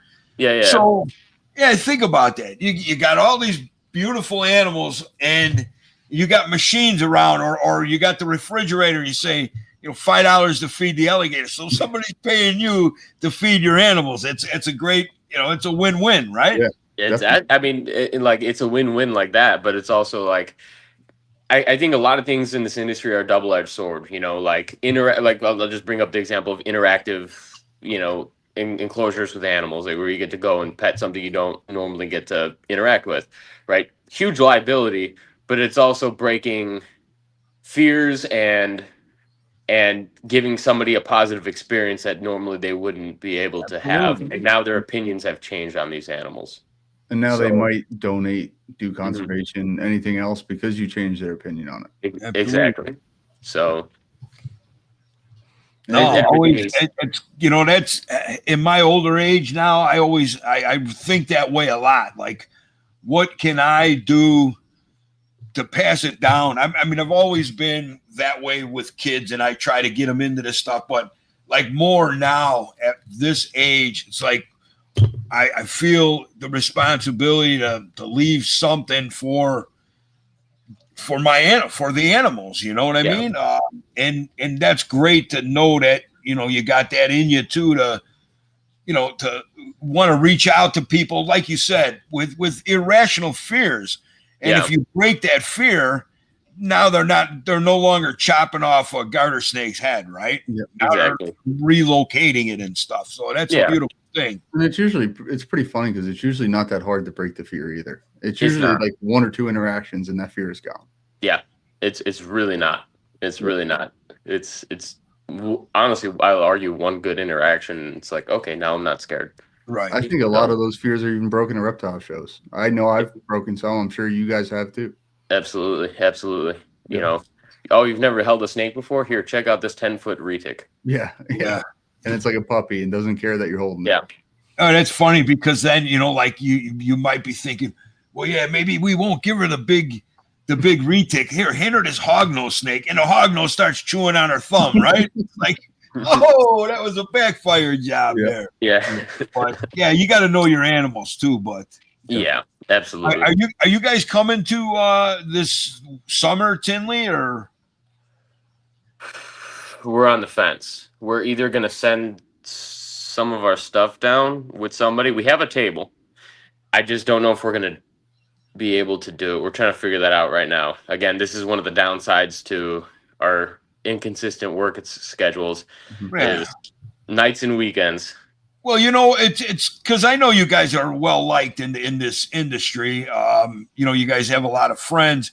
If you could, I mean, just a suggestion, if you could whip up a banner that you could send down to somebody and send them the animals, and maybe I don't know whatever. That's what we did for the October Tinley. We weren't able to make it, unfortunately. Only Kyle was gonna go, and he got caught up at work, so he couldn't make his flight, couldn't go. So we ended up shipping something, and one of our friends took the table. So cool. That's There's always a way to do it, to make your presence. I know you guys are young and you're starting. You want to. That's what I try to tell Nick too all the time, man. It's like if nobody's gonna pimp your name out like you're gonna pimp your name out. You got to put it out in the lights. It's just got to be there. So it's cool that you, and again, not so much. It's for your quality and your reputation, Yeah. But you guys are gonna do great things. I know that you already are. So, listen, it's almost what is it? Almost 2 hours, Nick? Yeah, 2 hours. Yeah. Did you say you had to go by a certain time? Yeah, 7 o'clock. I have to run and get over to work. Oh wow. I got you. Okay, well, listen, Marcin, man, it's always a pleasure talking to you, young man. Again, thank you for your service, and Kyle and Tim. You guys are doing great stuff over there. Tim, right? Yeah. So thank you so much for your time and sharing your knowledge, and we appreciate you coming on, Marcin. Bigger, better reptiles. Absolutely. Thank you for having me on. It was an honor. Thank you, guys. I look forward to that zoo. I'll be down there to come see it. All right. All right. Thanks, man. Thank you, Marcin. Take it easy. Bye now.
Man, what a great guy, huh? Yep. It was a great conversation, man. Yeah.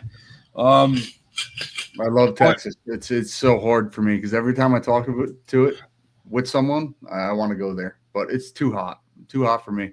Well, you know what, Nick? I mean, Texas is a huge place, right? Yeah.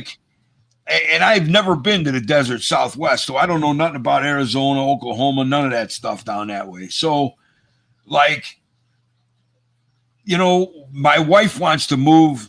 She wants to retire to Taos, New Mexico. Mm-hmm. And I look at pictures of Taos, New Mexico, and man, I'm like, dude, I'm a green guy, man. I want to see jungle and shit. Well, that's the thing. That's what blew my mind. I don't remember. We went to Texas, I don't know, 15 years ago, something like that. But I saw in the background out his windows, it was green. Didn't even that's what I'm saying. That's what's nice about Texas. You can find a spot that ain't like, Texas Chainsaw Massacre where, there's tornado, the tumbleweeds are blowing and, Texas is, I guess you just have to find it. But a couple things, Uncle Mike, is we had to close up if we had any news, Monitor Fest and let's do a Monitor Fest real quick. Yep. All right. So I'm gonna try to get this out before then. Just okay. For that reason. Okay, go ahead, Nick. So, guys, we're tuning in to talk about the news real quick. The biggest one that I can think of is Monitor Fest is next week. Uncle Mike, do you know the date? It's Memorial Day weekend. It's a Saturday, Memorial Day weekend. It's May 23rd. Yep. You can contact at Waterloo_lace on Instagram, and or you hit me up privately, and I got a number for you. But I don't want to put the number out, Yep. Hit me up if you want to know. But it's a great time. A lot of people from all over the country come hang out. Our next episode after this will actually be live from there, which is a first for me. So it'll be cool. We're gonna have a bunch of people on for quick little snippets to talk about what they're doing, and you guys will see Monitor Fest live if you can't show up. Yeah, it's gonna be good, man. We'll do some short interviews with some of our friends and other people. We'll kind of walk you around, see how we're all, having fun. It's just a great time, man. Yep. And this is the 50th anniversary. Adeline Robinson does all the artwork. Brian Waterloo puts the show on. Got the big Komodo this year for number 5. Yep. It's cool. I got some USARK. I get a hold of USARK, and they always sponsor us. They sent some little trinkets and gifts that I'm gonna come up with some kind of game to give it out. There's not enough to give to everybody, so everyone will have the same opportunity, the same chance, and so it's always fun. It's always some of us bring captive bred monitors to show around. I know Duraka brought some last year. Might have to bring some this year. It depends. Yeah, I'm bringing JJ, which is a captive bred human. So there you go. I'm gonna bring some Mertens, and then I have a Coming Eye here, but that probably just so people can look at something. Yeah. It is what it is. If somebody wants to buy it, I'm willing to do that too. So no problem. Yep. No, it'll be a great time. Looking forward to it. Yep. I can't believe it's here already. It's mind blowing. Yeah, didn't it go fast? Really fast. I saw your post about it. I'm like, holy crap, that is next week. Yeah. Yep. And it's funny, Brad, Bioactive Brad, every day he goes to the post. 10 days, 9 days. I'm like, oh God, this is crazy. But it's getting close now. And am I wrong, Uncle Mike? Or are we dropping? That's surprise we're dropping. That's going to be a big surprise. We got a big surprise for our viewers in the channel at Monitor Fest, and we got a physically big surprise for Waterloo. So we got a physically big surprise for Waterloo. We have a big announcement to make for Monitor Brains. Stay tuned, everybody. Thank you all you brainiacs for tuning in all the time. We appreciate you, and we got more good stuff coming. So stay tuned. Next show, live from Monitor Fest. Mike Stefani, Mike's Monitors. I'm out. Nicky Nick, Unlimited Exotics. See you guys at Monitor Fest. Bye, guys. Bye, guys.